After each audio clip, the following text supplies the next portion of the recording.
प्रिय विद्यार्थियों, good morning. हम नीति निर्देशक तत्वों का मूल्यांकन के बारे में आज चर्चा करेंगे। इससे पूर्व के वीडियो में हमने नीति निर्देशक तत्वों के बारे में अध्ययन किया था कि नीति निर्देशक तत्व राज्य के वे सूत्र हैं, राज्य के दिशा निर्देशक सूत्र हैं जो राज्य को अपनी नीतियों के निर्माण में तथा उन्हें लागू करने में अपेक्षाएं रखते हैं। आज हम ये चर्चा करेंगे कि संविधान में जो नीति निर्देशक तत्व दिए गए हैं उनका मूल्यांकन देखने का प्रयास करेंगे। तो सबसे पहले हम इनकी आलोचना देखते हैं। जिस समय संविधान का निर्माण हो रहा था उस समय संविधान सभा के अंदर और बाहर नीति निर्देशक तत्वों को लेकर बहुत आलोचना हुई थी और संविधान के स्वीकृत हो जाने के बाद भी अनेक विद्वानों ने इसकी आलोचना की है। और आलोचना के पीछे उन्होंने जो तर्क दिए हैं उनमें पहला तर्क ये दिया है कि वैधानिक शक्ति का अभाव है। जैसा कि हमने पूर्व के वीडियो में ये देखा था कि नीति निर्देशक तत्वों के पीछे वैधानिक या कानूनी शक्ति नहीं है, अर्थात राज्य के द्वारा यदि इन्हें लागू नहीं किया जाता है या इनका उल्लंघन किया जाता है तो उनको किसी भी न्यायालय में चुनौती नहीं दी जा सकती है। तो बिना वैधानिक शक्ति के अभाव में इनको पूरी तरह से क्रियान्वित करना संभव नहीं है। ये एकमात्र एक तरह से शुभ इच्छाएँ हैं, नैतिक आदेश हैं और इनका पालन करना या न करना सरकार के ऊपर निर्भर करता है।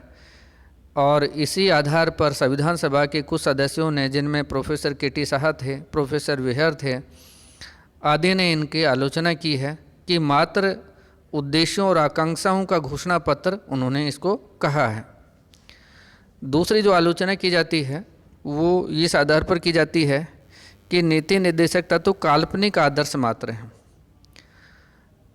इसमें आलोचक ये कहते हैं कि ये ऐसे काल्पनिक आदर्शों का चित्रण करते हैं जिन्हें क्रियान्वित करना निश्चित रूप से बहुत दूर की बात है, अर्थात इनको व्यवहार में लागू करना संभव नहीं है।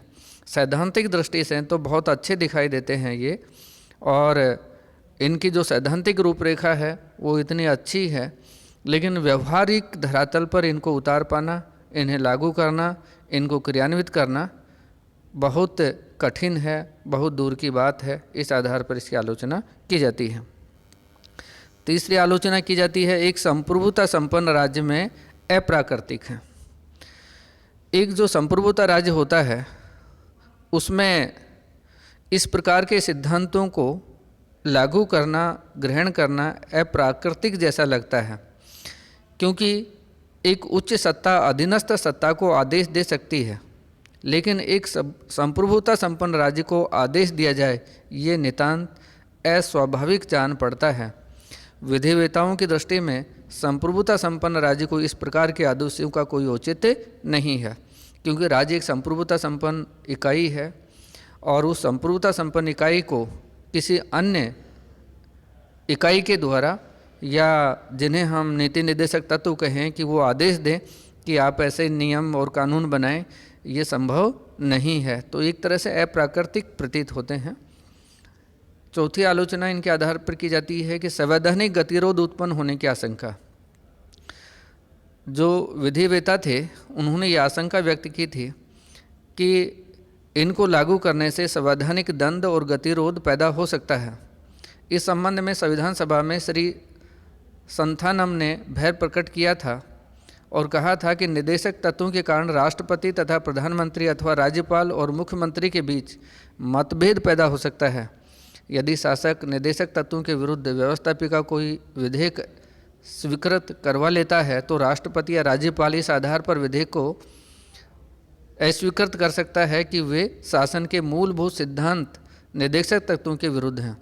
इस प्रकार की घटनाएं कार्यपालिका के औपचारिक और वास्तविक प्रधान दोनों के बीच में मतभेद को जन्म देगी और संसदीय लोकतंत्र के सामने गंभीर समस्याएं, संकट पैदा हो सकता है। तो इस तरह से एक आशंका व्यक्त की थी कि इन निर्देशक तत्वों को लेकर कार्यपालिका की दो प्रकार की जो कार्यपालिका होती है उनमें गतिरोध की संभावनाएं बन सकती हैं। तो इस तरह से इन आधारों पर इनकी आलोचना की जाती है। इन आलोचनाओं के बावजूद भी नीति निर्देशक तत्वों का अपना महत्व है और इनको महत्व को हम निम्न रूप में इंगित कर सकते हैं। निर्देशक तत्वों के पीछे जनमत की शक्ति है। यद्यपि एक आलोचना ये की गई थी कि इनके पीछे वैधानिक या कानूनी शक्ति नहीं है, इसलिए सरकार के द्वारा इन्हें आसानी से इनकी अवहेलना की जा सकती है, परंतु हम जानते हैं कि लोकतंत्र में सबसे बड़ी शक्ति जनमत की शक्ति होती है और कोई भी लोकतांत्रिक सरकार जनमत की उपेक्षा नहीं कर सकती है। इसलिए इनके पीछे लोकमत या जनमत की शक्ति है। प्रोफेसर पायली ने लिखा है कि ये निर्देशक तत्व राष्ट्रीय चेतना के आधारभूत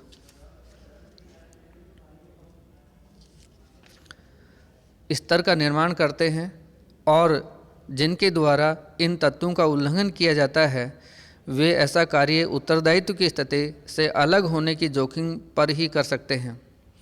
अल्लादी कृष्ण स्वामी अय्यर ने भी लिखा था, कोई लोकप्रिय मंत्रिमंडल संविधान के चतुर्थ भाग के उपबंधों के उल्लंघन का साहस नहीं कर सकता है। तो इस तरह से इनके पीछे जनमत की शक्ति होती है और इनको जनमत की शक्ति प्राप्त होने की वजह से इनके लागू होने की संभावनाएं या समस्याएं नहीं रहती हैं। दूसरा है नैतिक आदर्शों के रूप में महत्व। यद्यपि जो निर्देशक तत्व हैं वो नैतिक धारणाएं ही मान लिया जाए इनको, तो भी उसमें अपना महत्व है। हम विश्व की जो विभिन्न शासन व्यवस्थाएं हैं उनमें देखते हैं कि प्रत्येक देश में कुछ नैतिक धारणाएं हैं जिनका पालन किया जाता है। जैसे ब्रिटेन में मैग्ना कार्टा है, फ्रांस में मानवीय तथा नागरिक अधिकारों की घोषणा पत्र है, अमेरिकी संविधान की प्रस्तावना का कोई भी प्रस्तावना है, इनके पीछे कोई वैधानिक शक्ति नहीं है, फिर भी इन देशों के इतिहास पर इनका प्रभाव है, शासन प्रणाली की आधारभूत स्तंभ हैं। इसलिए एलन ग्लेडहिल ने लिखा है कि अनगिनत व्यक्तियों के जीवन नैतिक आदर्शों के फलस्वरूप सुधरे हैं और ऐसे उदाहरण भी मिलने कठिन नहीं हैं जबकि उच्च नैतिक आदर्शों का राष्ट्र के इतिहास पर प्रभाव पड़ा हो। तो इस तरह से हम देखते हैं कि इनके पीछे ये नैतिक आदर्श होने के नाते बनता है। शासन के मूल्यांकन के आधार है।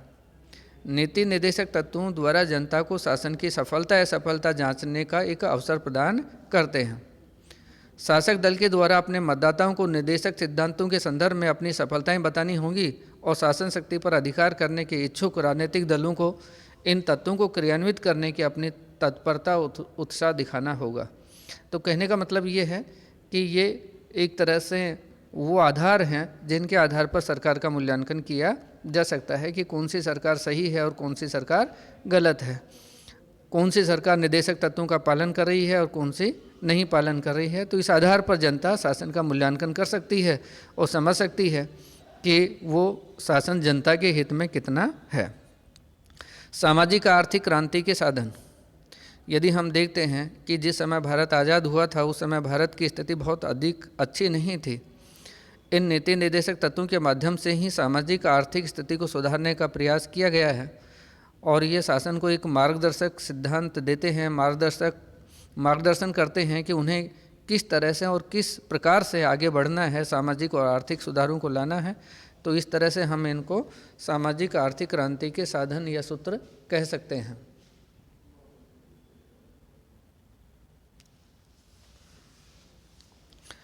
संविधान की व्याख्या में सहायक हैं। जो निर्देशक तत्व हैं वो संविधान की व्याख्या में भी सहायक हैं, क्योंकि जब संविधान की व्याख्या करते समय कोई समस्या पैदा होती है तो न्यायालय भी देखता है कि वो निर्देशक तत्वों के उसमें निर्देशक तत्वों में क्या कहा गया है, उनका क्या महत्व है।